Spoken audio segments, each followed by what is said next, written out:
I think we should open up with 125, as that was controversial.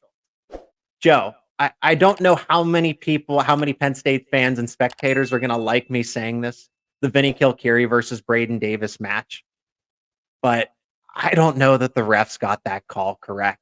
I don't. Look, I'm all for Braeden Davis winning.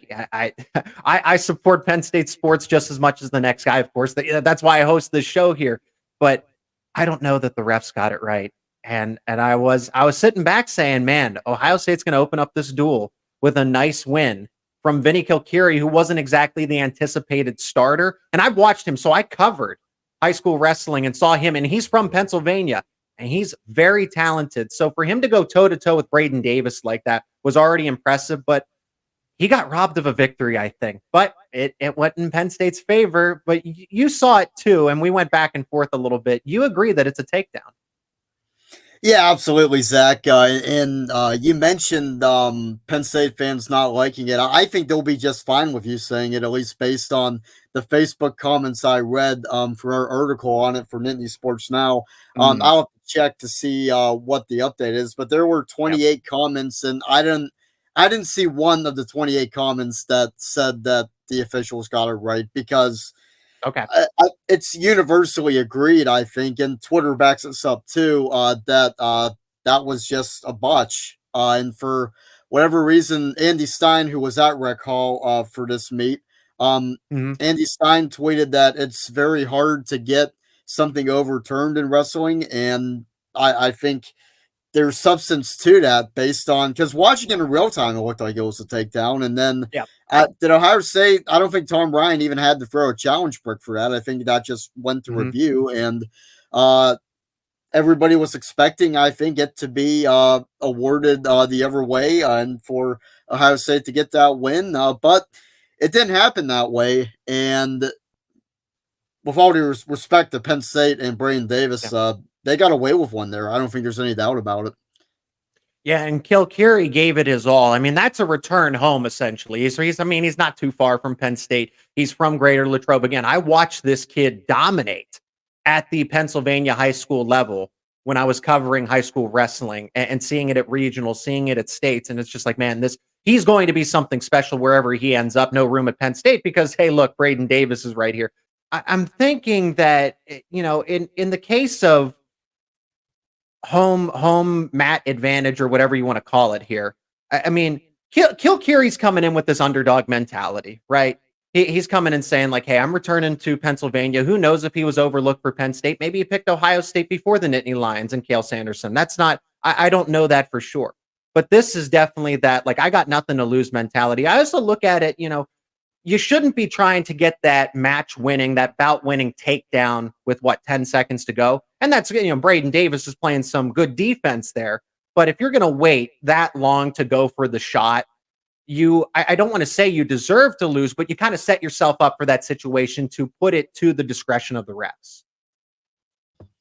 Yeah, and that's a good point, Zach. But it's just I don't know. It's kind of hard to knock Kilkeary because the plan worked. Whatever he came in this plan with, to be down 4-3 in the final seconds, Ohio State would have taken that any day of the week. And I think Tom Ryan and company would have taken a close loss to the number 3 guy. Actually, Flow Wrestling has Braeden Davis at number 2.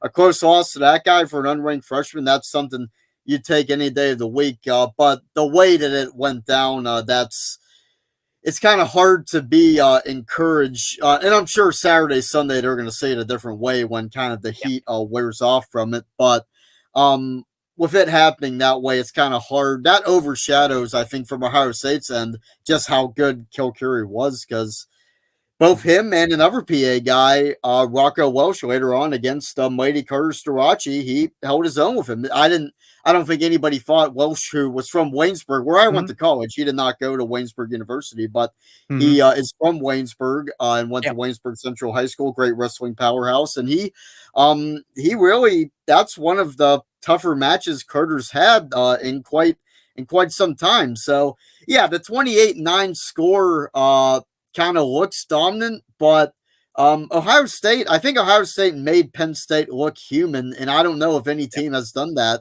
up to this point this year. I couldn't have said it any better than that. Exactly. It made Penn State look human, look vulnerable, because the talk around this entire dual meet, and when you come in with that, again, it is still 28-9 against a top 10 dual meet team. I know where Ohio State ranks when it comes to the tournament rankings, but dual meets, Ohio State is top 10. And for Penn State, they still, score looks very pleasing, but Ohio State was, the talk that I had, there was the potential for Penn State to sweep this entire dual meet, win all 10 bouts. I said all but 8 to 9 of them were guaranteed, and then you get a pin at 184 in favor of Ohio State. Really, Kilkeary should have won at 125. But I know that the box score is going to say something completely different. And then Rocco Welsh, challenges Carter Starachi when he's, and I saw Welsh too at the Pennsylvania high school level. And I said, again, same thing. It's like, man, he's going to be special. Does he end up at Penn State? Maybe or maybe not. But a lot of these Ohio State, or I don't want to say a lot of them, but some of these Ohio State wrestlers are being from Pennsylvania. They just had that revenge mentality, right? This was personal for a lot of them. Kilkeary. I know Feldman didn't do that well against Kirkley, but Feldman in the same boat. And Welsh, they had this, they had something on their shoulder tonight. And it was a very good showing.